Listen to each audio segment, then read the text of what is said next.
neurotypical communications and what that's like for people with ASD or people who are on the autistic spectrum. Now, the reason I'm bringing this up is because there are all sorts of ways that people communicate in everyday life, and most of it is subconscious. For instance, things like eye contact, gestures, or body language. Those are things that we don't really actively learn to do necessarily, but we pick it up as we go along through life. We learn it's polite to keep eye contact with people, especially in a formal setting. We learn just by everyday life that certain gestures convey certain moods or certain things to people, depending on what we're feeling, what we're thinking. Me, I gesture a lot with my hands when I'm talking. I'm not really aware that I'm doing it, and I go to drama, and a lot of the time they tell you not to do too many gestures because it's very distracting during a performance. So at times I have to consciously remind myself not to gesture. But then there are also more like intentional forms of communication, you know, like language or facial expressions. Actually, facial expressions can be a bit of both. You know, sometimes you pull an expression without realizing it, or your face looks a certain way, but more often than not, we are more or less conscious. If we want to show someone we're happy, we smile. If we want to show them sad, we frown, that kind of thing.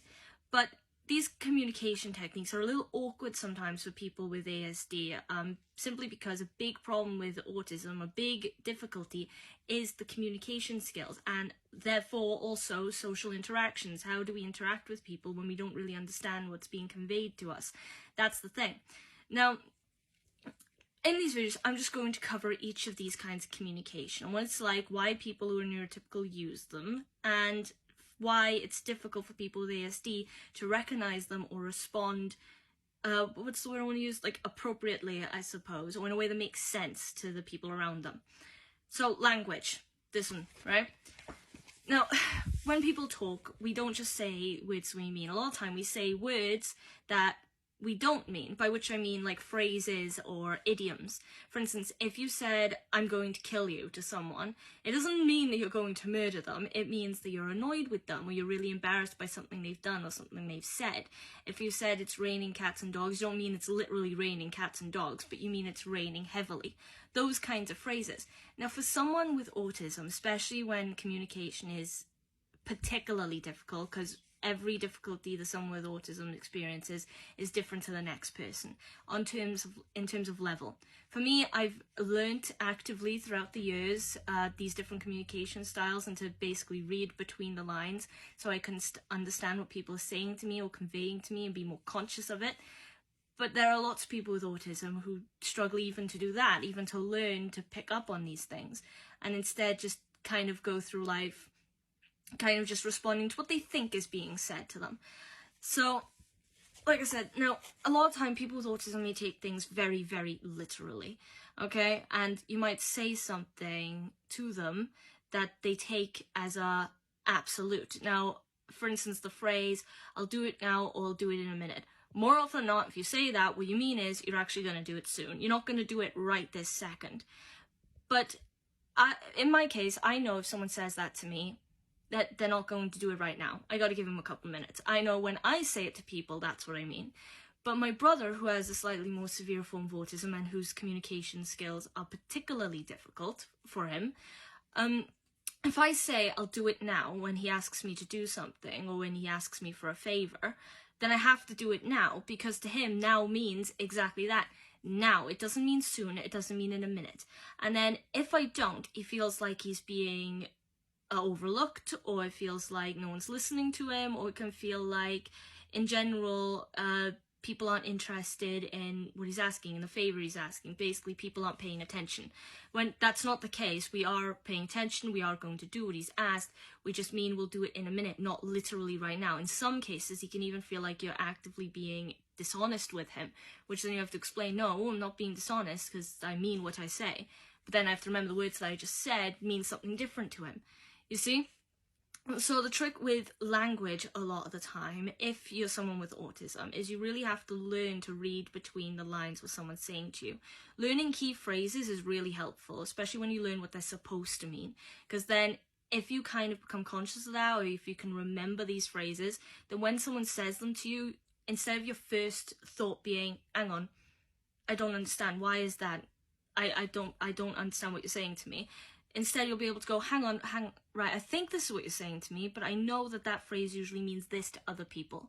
You see, it's a process, like it's a process of picking up one thing and then thinking about it in a different way. It's so hard to put across. You can probably even notice right now in this video that my communication skills I'm struggling with them right now, because a lot of the time when I'm talking, I have to really think about the words I'm using, because one, I want to use the correct word to mean that means exactly what I'm thinking, to convey exactly what I'm trying to talk about to the person I'm talking to. So then there's no misconceptions, there's no subtext, there's no misunderstandings. I'm trying to basically minimize those as much as possible when I'm talking to someone, because one, I believe it'll be less confusing for them, but also it'll be far less confusing for me when they respond to me, because then I feel like they're responding to exactly what I said. And when they don't, when they seem confused, or when they make a point that I don't understand because it's not relevant to what I was talking about, a lot of the time I can feel confused is the best way to put it. Because even phrases like saying, I'm feeling blue, meaning I'm feeling sad. Yeah, or my head is spinning, meaning I'm feeling confused, or something like that, right? Even phrases like that sometimes can trip up people with ASD. It really, really depends on the individual's communication skills and where exactly they are in terms of the level of severity, like how difficult it is for them to pick up on these things. So, and again, like I said, there are loads of methods and stuff, you can learn throughout life usually, or you can even pick up from other people with autism, or people who have family or friends with autism and have to learn from the neurotypical side of how to basically breach that communication gap to change the way they talk to someone with autism, just because then they can get a better sense of understanding, communication between the two. It's a really difficult point of the whole spectrum, the communication, because even right now I feel like I'm not explaining it clearly, but to me the words I'm using are making perfect sense. But I'm aware that a lot of the time the words I use and the structure I use in my sentences when I'm talking don't make sense to people, and it's taken me a long time to try and find ways of getting around that. But that's what I'm saying. These different communication things that we use in everyday life for someone with ASD, it's not a subconscious thing. It's something we have to actively think about a lot of the time if we want to be able to communicate with people effectively and on the same level. Again, things like pull up your socks, as a phrase, which just means be better at that thing you're doing, essentially, or get better at that thing you're doing. Then phrases like that can be really unnerving. It'd be a bit like even phrases like grow spine, when someone says that, they're just saying, basically become more confident, be more sure of yourself, have some courage, be brave, that kind of thing. But depending on how it's said as well can really trip someone with ASD, because they can feel like you're insulting them instead, and that's not what you're doing. So anyway, I just thought that was a good point to bring up in this video, and I will cover more communication difficulties and such and forms in future videos. And I think I usually don't script, but I think I might script some of these just so then I can overcome my own communication barriers. But any comments or questions or thoughts or opinions what I said, put them in the comment section. Otherwise, if you liked the video, leave a like, follow me on TikTok. Also subscribe to the YouTube channel and repost the video for raising awareness, also for personal motivation. I am not going to lie about that. That's the truth. Anyway, and hopefully I'll see you in the next video. Till then, bye!